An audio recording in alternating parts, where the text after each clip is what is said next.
Roman Reigns versus Jey Uso in something called a tribal combat match for the undisputed WWE Universal Championship and the recognition of being the tribal chief.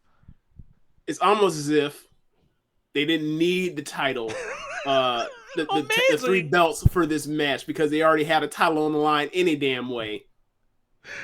They literally put the belt and the thing that's like either on par with the belt or above the belt at this point, which is this tribal chief thing, both on the line.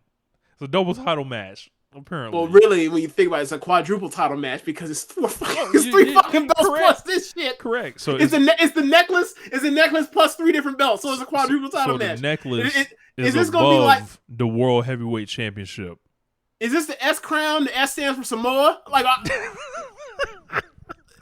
that's the new shit. Yeah, Roman got the S crown. That's what this is. Yeah.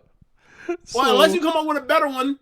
So the tribal combat match, do they hang the necklace up? And then, like, is this like a ladder match? Is it on a pole match? Ooh, Cody and Brock could do a pole match. What's gonna be on the pole? I made a joke about American flag, but what would really be on the pole? The belt, the weight belt. Jimmy John sponsorship. I don't know. I don't remember the last time I seen those on his shorts. I don't know. Yeah. But as far as Roman and Jay, and also Souls of Co's out there, And Jimmy. And Paul Heyman. And Paul, and who knows who else they pull out here. What other relative they got on deck? Yeah. I think this is a no-hoper. If Jey Uso won the title, I'd be pretty shocked. I would be aghast with laughter. I think it would probably be one of the funniest booking decisions in the history of wrestling. It'd be the goofiest decision, I think, or not goofy. It'd be the most shocking decision they've made since they made Jinder their 50th world champion. Yeah. And Jey Uso's gotten over. He's gotten much further than most people would have ever slotted him at, right? Yeah, And he's definitely outkicked his coverage, especially given that like it ain't like he's been perfect in his person. It's like you give him every opportunity, he'll make the best of it. Like, nah, he's a fuck up, just like the rest of them. Yeah. So if they were to do that, it'd be open season on Cody. It'd be open season on the booking. It'd be open season on the entire bloodline thing. And skip over skipped over Drew McIntyre, Kevin Owens, Sami Zayn, and Cody Rhodes to put it on Big J. And it would be a Kofi Kingston reign. You already know what it would be. It would be so bad. Like it would be like they would not take him serious. Contenders. He wouldn't beat anybody. He wouldn't beat a Randy Orton or anybody that it just be just going through and then like I guess oh my god, is this how we set it to get the final and last Brock versus Roman match at WrestleMania? I mean, the Roman Reigns babyface turn is coming at some point. It is definitely coming. So, this whole thing is like, all right, with Jay, it's like, I don't know what he could possibly do in the future with this thing. But like let's go down the odd road of him actually being the champion, right? It's like what happens to the rest of the act? Like at this stage. I mean we've seen this before.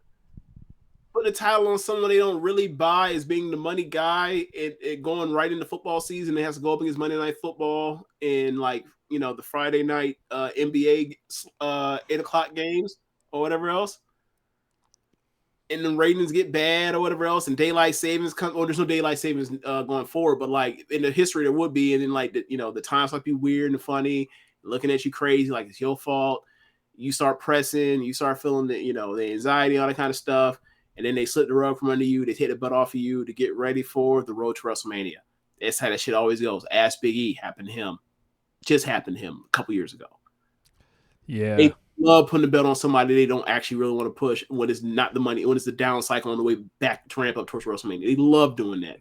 Yeah. Because he's like, see, we gave you what you want. No, you didn't. You asshole. You being slick. You think you slick. You're not. Yeah, but what the fuck is a tribal combat match? I feel like something real racist could be happening. Like as far as like, you know, what are these brothers gonna be hitting each other with? I seem to recall a Nigerian drum fight before, James. Yes, there was a Nigerian drum fight. There, Yes. the tempting for racism is very high in this match. Yeah. Yeah, there is.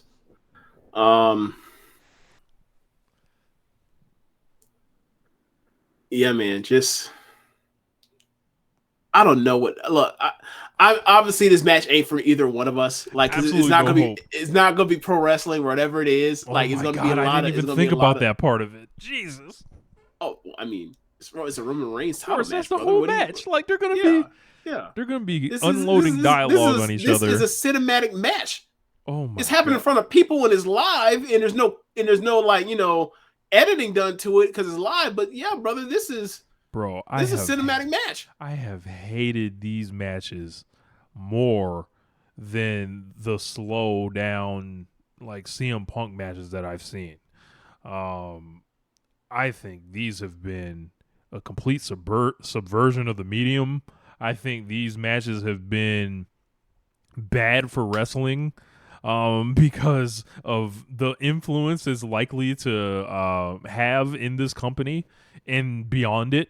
And it's just like, what happened to the art form of people hopping in a ring and physically telling the stories? Not verbally telling the stories, physically telling the stories. We're not talking about a line or two of shit talk. We're talking about audibly yelling the story beats at each other, and it's just like it's just not wrestling as we've talked many times about this. You know what I think? Like, this might be unfair, but I think a lot of this has come from like the downtime people had. Roman came back. A lot of this came back to like, all right, like I'm with the kids. Like, I've been watching. I got the Disney Plus. Been watching a lot of these Marvel movies, and a lot of Marvel movies. Like, it's really fun action and stuff. But in between time, because it's a movie, people, the bad guys basically tell the story during the third act big battle or whatever else, right? And I think, not just saying it's just Marvel, but like that's all superhero movies at this point. But I feel like I feel like there's got to be some connection to that. Where it's like, but the thing is like, I ain't yet to see like the Captain America Civil War like airplane hangar like fight scene that's like blows your fucking mind. I've yet to see like the everybody comes back after the snap to go fight the final battle of an in-game level fight scene or call to arms. I ain't seen none of that out of the big dogs matches, out of the Tribal Chief matches. I just see like, yay, this thing goes like 25-30 minutes and thing only like gives you like 5 minutes quality wrestling. The rest is standing around throwing punches, and while someone's laying down, you basically trash talk and tell your side of your perspective on why y'all are here. And then the other person comes back and fights back, and then they give their perspective why they're here. And then it goes for like 20 minutes like so, or 25 minutes, and then you get 5 minutes of actual action, and you get the fuck out of there with somebody fucking you over. So we are going to see every Samoan in the history of this company that can still walk to the ring. Except for one. Yeah. Yeah. And he might show a notable one. Yeah. Rikishi may come out there wearing the double leather on you boys. Yeah. The Proto Averex. Yes, the double leather, the leather top and pants. Now, I have to look back in them years. Was he an unofficial Rough Rider? Absolutely. I don't know if he actually. I'm not saying he was, but that's definitely what the fuck he was going for. That was the aesthetic he was going for. He doesn't have the gloves, but that's what he was going for. Yes, the shininess, unbelievable. But yeah, that's SummerSlam 2023 preview, which is actually head to head with Collision, coming up this Saturday. Yeah. Did they punt on Collision? No. Next week is what? Ricky Starks for CM Punk, right? Yeah. Okay, they didn't punt. Okay, I would have punted. Like, nah, no thanks. But if I was big CM, I'd be out here, doing all sorts of stuff, right? I'd be like, nah, we'll wait till next week. We'll say that for next week. FTR, you take your ass back out there. Yeah, it is. Go wrestle. Look, hey, you get another hour wrestling match. Yep, give another hour. Yeah. Go out there. 3 out of 5. 3 out of 5 falls. Yeah. Bring Jay White out there with you. Yeah. But yeah, let's start with